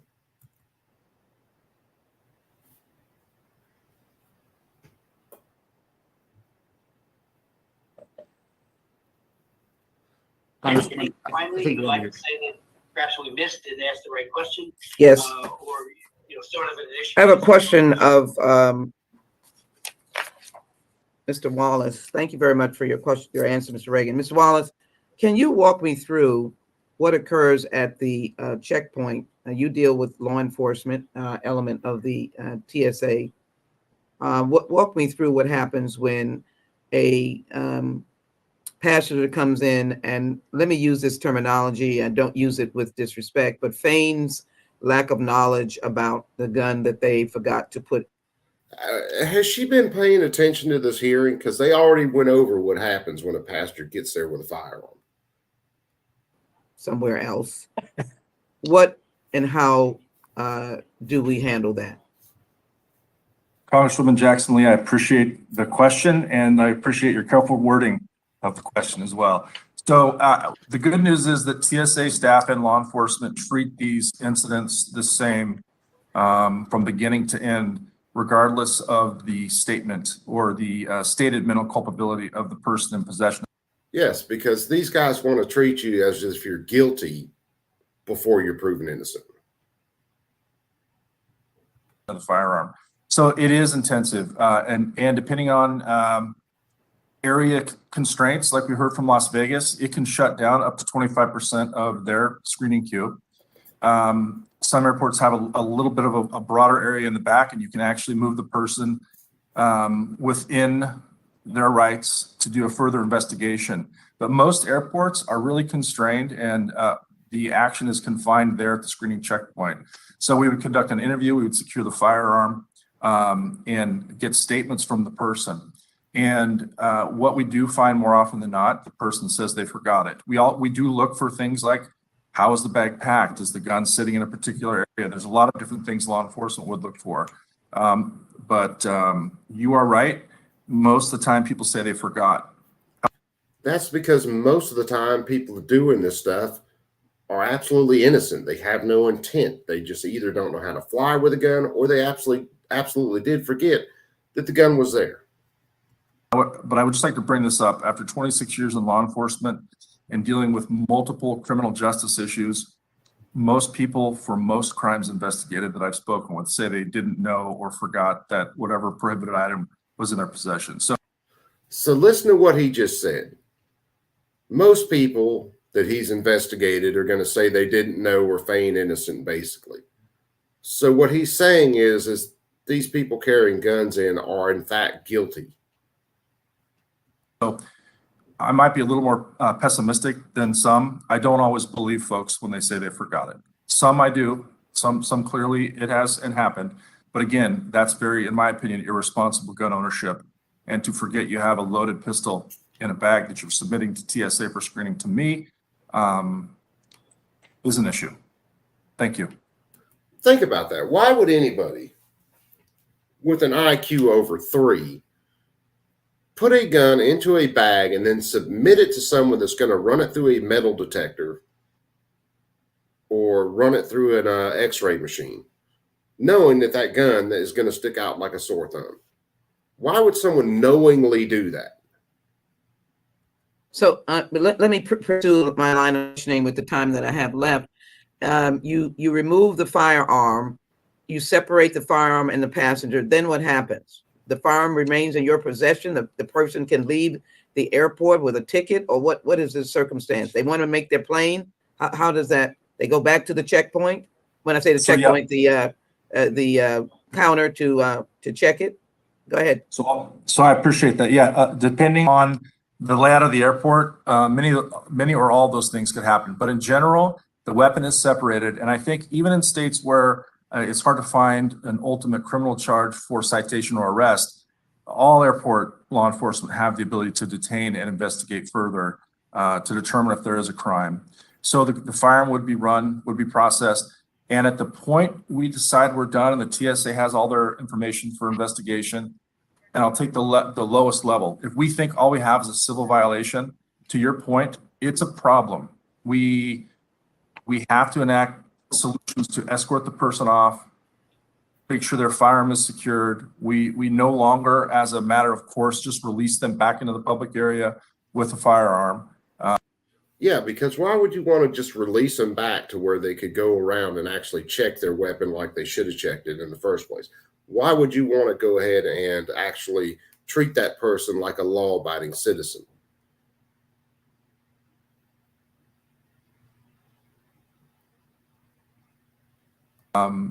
So that is a problem. What do you do with the firearm after they've missed their flight and now you have an armed person that should not be in your public area? Well, thank you. I see that my time has expired, Madam Chair and Ranking Member. This is a very important hearing, and the probing, I could probe Mr. Wallace for a long period of time. Madam Jackson Lee, I'm going to give you a second round if you just bear with us a second. Well, thank you so very much. And thank Mr. Wallace very much. Thank you. Thank you. All the witnesses, thank you. We've already concluded the 5-minute questions with each of our with each of our members, and so I'm now going to offer a second round of questions. I'm going to start with asking a question myself. Currently, TSA typically assesses the $3,000 civil penalty for bringing a loaded firearm to a checkpoint, or $1,500 for an unloaded firearm. But given the surging number of firearms at checkpoints, these fines are clearly not acting as sufficient deterrent. So, Mr. Wallace, I want to start with you as law enforcement. Would increasing the civil penalties in your mind, that It's all about punishing gun owners. That's what this is all about. will be assessed against passengers unlawfully carrying firearms, encourage travelers to be more vigilant? Madam Chair, thank you for the question. I would say any general criminological theory starts with this question. And the one thing that we know is if something is swift, meaning the application of whatever the penalty is occurs quickly and not at a much later date, is severe enough that the person does not want to do it, or if they did commit a crime, they don't do it again, and certain. So I would say out of those three factors, the ones that I question are the swiftness and obviously the severity, but the certainty. And what I mean by that is, although we have fines at $1,500 to $13,910, and I understand that many mitigating or aggravating factors could be applied. And get this on the fines. If you did this, if you brought that firearm in unknowingly, you get fined. You don't pay that fine, guess what they're going to do? They're going to throw your ass in jail. Now, they're already pushing for jail time on top of the fines anyway. With that fine, anywhere from $1,500 to $13,000 and some change. I am not aware that we routinely fine on the high end, and that's certain. I've heard that if people have a 30-day payment plan, the fines can get reduced or some other mitigating information. And it really, to me, does not address those three factors. And just from a pragmatic and practical approach to law enforcement, we deal with this all the time. Take your areas of speeding where there's pedestrian issues and potential deaths. If we have a speeding problem, we cite speeders. Okay, this to me seems.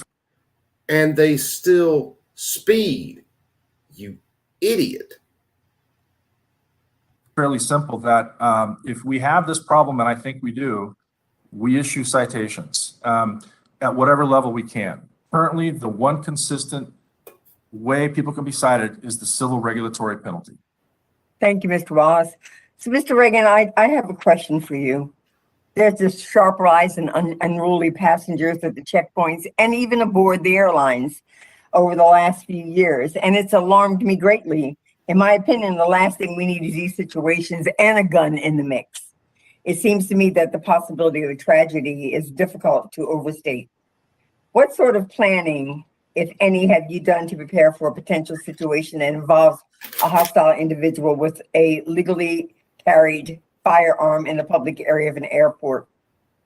And on a broader topic, maybe that's for you, Mr. Wallace, but on a broader topic, Mr. Reagan, I want to ask you, do you believe that cabin crews would benefit from additional defense training to deal with unarmed, but very unruly and very dangerous passengers?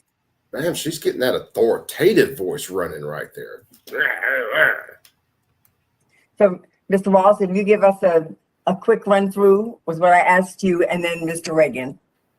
Yes, so I know that all the TSA flight crew staff, everybody from door to ticket lobby back down to baggage claim, it should receive some level of training and awareness level training. And from what I've heard when we have participated in that, it's been received very well. How about you get these sons of bitches some customer service training so that they can shut down these issues before they even happen?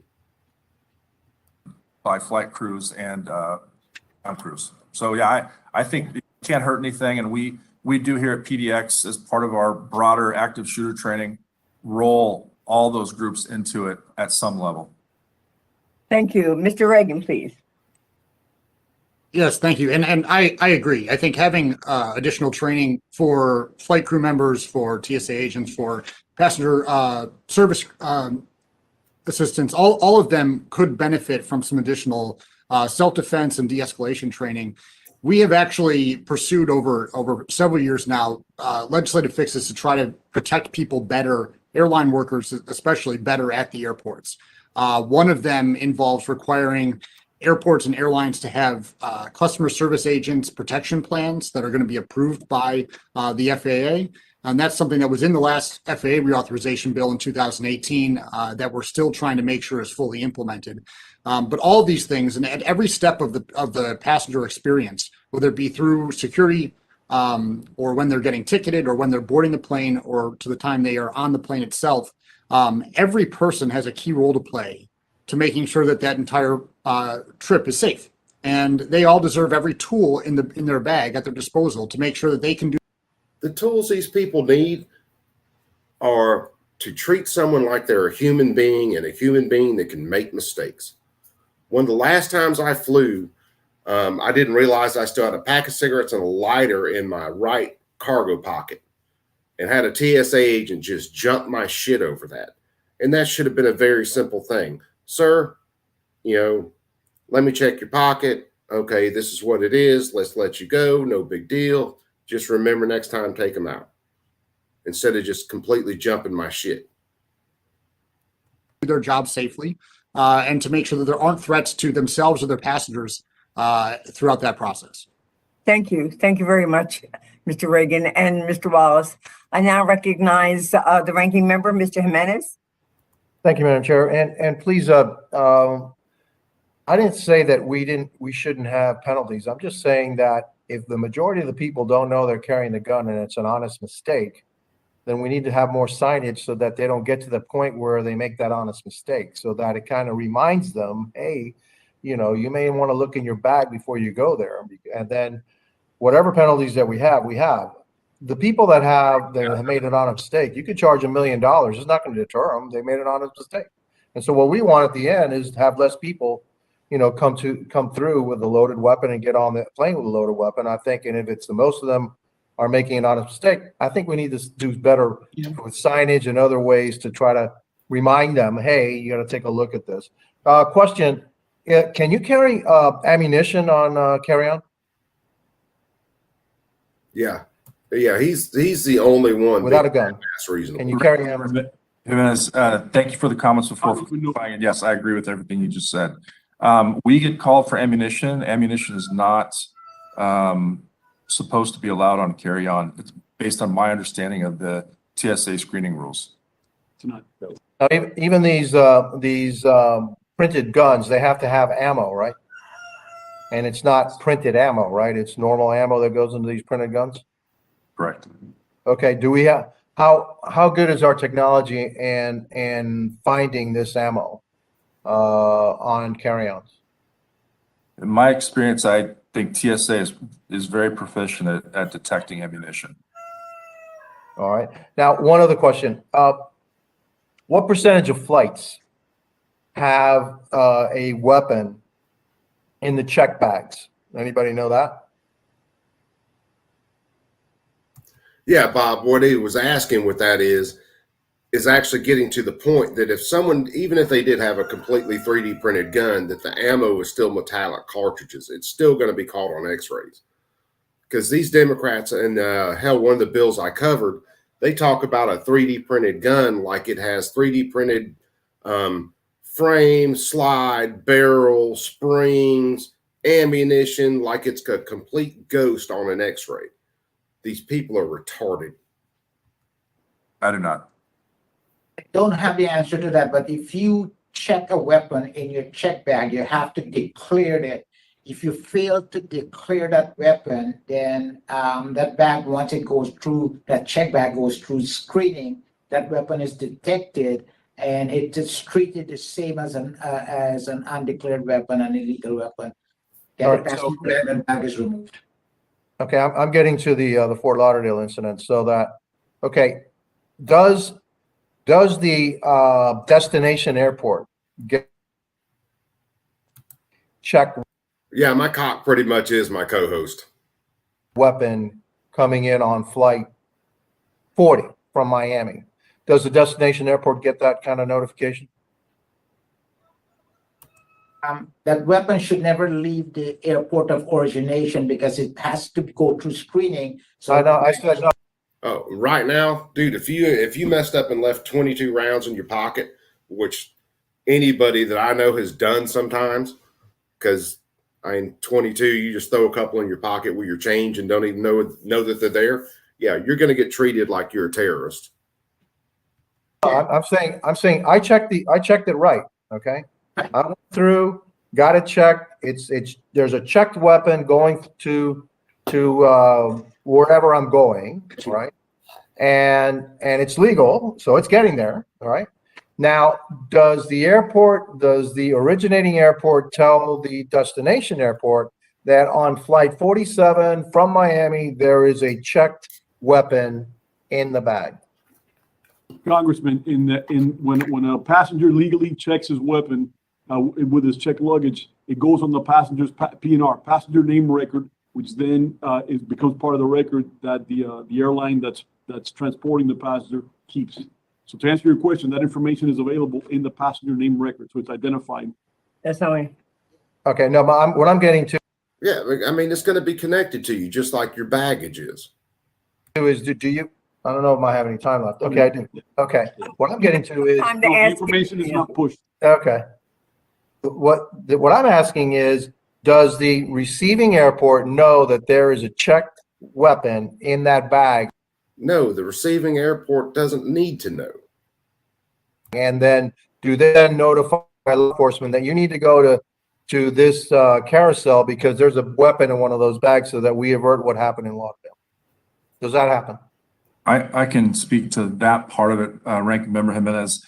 That is not the procedure. Here in the Pacific Northwest, we deal with more with long guns. People are flying to Alaska. There's a hunting population. So I can tell you that for oversized items, things packaged like a hard case with rifle, there's a little bit of notification, but that's all within the airline. And unless there's some sort of criminal nexus or TSA or federal air marshal notification because of the person, that really is not passed on to local law enforcement. Okay. Yeah, the reason I had The real number I want to hear sometimes about this is just how many guns TSA loses in a year. Because I know a cat, they lost his guns when he was traveling back from Africa from a hunt. TSA had his guns for, I think, 6 or 7 years. They were basically being used as a doorstop before he finally got a call to get his guns back. That's the reason why I asked how often does it happen, because you could be overwhelmed. But if it's something which is rare or not that usual, then you may be able to put a law enforcement officer there just to make sure that we don't have another Fort Lauderdale. That's all. Okay. So thank you with that. I yield back. Thank you, Ranking Member. Recognize Representative Sheila Jackson Lee as the last member to question. Why?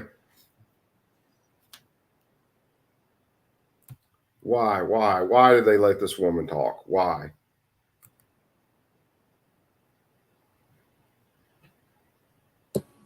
Thank you, Madam Chair.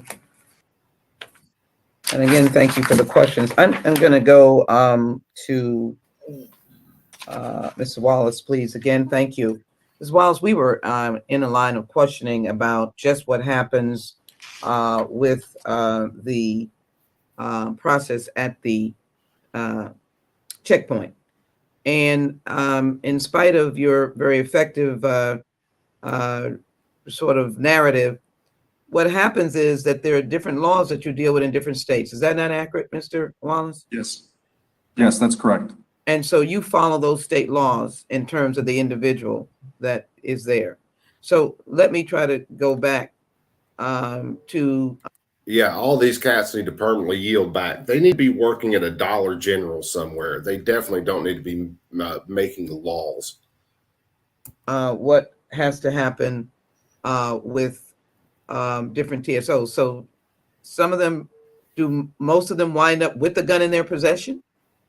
Because how do you escort the person out, do you think, with the gun if you view it as a civil, and you convinced that they really didn't know and had a mistake.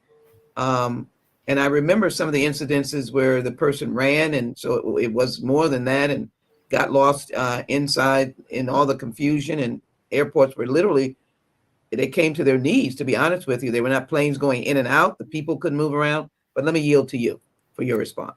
Yeah, Congresswoman Jackson Lee, thank Nah, Bob, I said Dollar General because I don't want these fuckers making my food. At least at Dollar General, all they're doing is ringing it up. you for the question. Yes, and over the years, we've developed some procedures here locally. Not every airport, and we didn't used to this originally, but now when we come into contact with a firearm, because we had such a problem. What up, Vanessa? What's going on? With exactly what you're mentioning, of just handing a firearm back to an owner and letting them walk back through the ticket lobby. What we do now is we break the gun down. We actually put it in the same kind of a box. It's very unassuming, cardboard box with tape. Hand it back to the owner, and we do escort them out of the public area. So this dude gets caught with a gun. He doesn't realize that he has a gun in his bag or something. These jokers take his gun apart, put it in a cardboard box, give it back to him, and escort his ass out of the airport. And then fine him on top of it. It is a concern, and it's the best we've come up with so far. But ultimately, to your point, yes, we hand the firearm back, and the person does receive it if there is no criminal charge.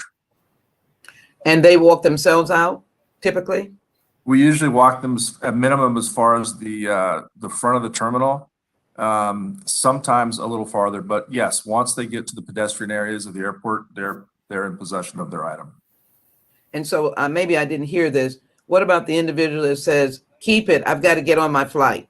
What happens with that person? We've done that. Who in the hell says, keep my gun, I've got to get on my flight?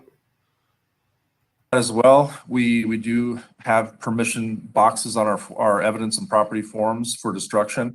But I would say the problem with that, and I'm working with our local district attorney, and this is a problem that comes up across the country, if somebody changes their mind, and it's not a piece of evidence, we have a problem. Then since we're in possession of that firearm, even if we want it back, we have to follow the ATF rules for transfer of a firearm. So we've had that happen quite frequently, where someone changes their mind once they're back from their trip and we haven't already destroyed the weapon. They've consented, we've processed it, it's waiting for destruction, they change their mind, or their attorney calls us and says they've changed their mind, or they can get a judge's order that says they've changed their mind. And No, Bacon, they definitely don't allow anything black powder either. And yeah, destruction, no, they ain't destroying these guns, they're auctioning them off. we wind up having to follow a pretty labor-intensive process of firearms transfer rules that dealers have to go through. So it would be helpful if all airports had major signage as people even put their first foot into, maybe in the parking garage, as well as first foot into that open area as they come in to check in. I do think consistent signage that lists the fine and have the firearm with the prohibited sign would be very effective. And I'm sensitive to airport property owners because I know there's a lot of signs. But yes, signage I think would be helpful. If not for a deterrent, also, if we do have somebody who's a bad actor and we can articulate signs were there, they were informed of the rules at check-in at the counter. There was another sign at the screening queue. It does potentially help with intent. And if we do have a true bad actor, not just somebody who forgot, it does help us with resolution. And some penalty. And they are going to decide who the bad actor is. Listen to their zero tolerance shit. That might be, if more effective, might be helpful as well. I do believe so, yes. Thank you. May I quickly go to Mr.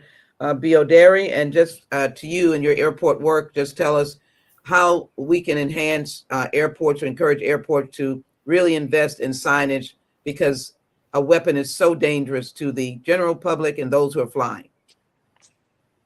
So thank you, Congresswoman. Signage have to be multilingual, and it has to be dynamic and eye-catching.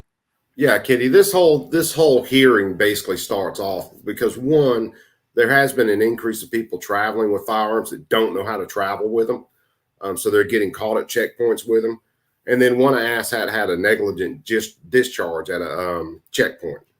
So we have to have congressional hearings over that. They've already discussed basically increasing fines, increasing charges so that people actually go to prison over it. Yeah, it's insane. It has to draw the attention of the traveling public. And that's what we are doing here in Atlanta, is we're looking at an entire suite of package static and dynamic signs of how we could draw the attention before they submit themselves to screening that, you know what, a gun is not permitted in the security screening checkpoint. I think Congress ought to discuss this issue with the TSA and have a national discussion on messaging this to the general traveling. Yeah, very much agreed, Vanessa. And I said that earlier. These things are tools. That's all they are. So yeah, unless you're a danger to me, my tools are not a danger to you. Public. Thank you so very much. Thank you, Madam Chair and Ranking Member. You're welcome. You're welcome. With that, I'd like to, I noticed that there are no more questions to be asked in the second round by any different new members. And so I'd like to thank each and every one of the witnesses today. You've been very helpful. You've and certainly enlightened us and given us some kind of guidance on where things we need to look at and go in the next direction. The members of the subcommittee may have additional questions even after this quite exhaustive hearing that we've had. And so we'd ask that you respond expeditiously in writing to those questions should you receive them. And the chair reminds the members of the subcommittee that the committee's record will remain open for 10 days. Without objection, I pray that you all stay safe, stay well, and the subcommittee stands adjourned. Oh my God, at least that wasn't as long as painful as a ghost gun hearing. Oh. But anyway, that is the show for tonight, kids. And I'm going to get out of here. Vanessa, Kitty, Bob, Bacon, all the other guys that showed up, Bull Rush, man, all you guys, Heath, Man Against the Masses. You guys all take it easy. And I am going to go find probably a bed to go to sleep because I'm about worn out. So you guys take it easy. I am out.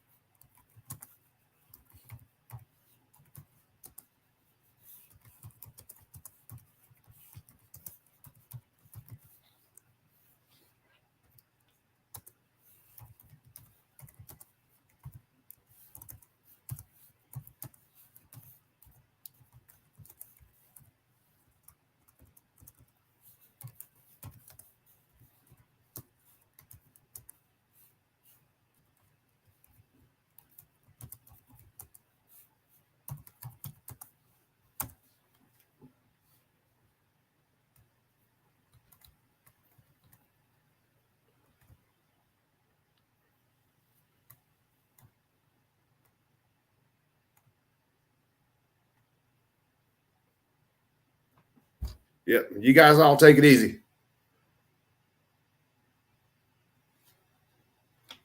Later, we'll see you on the next one. We'll pick another painful ass hearing to go through again. Just bring a lot of Advil, some Tylenol, maybe some liquor, something like that. Anyway, I'm out. You guys take it easy. Later.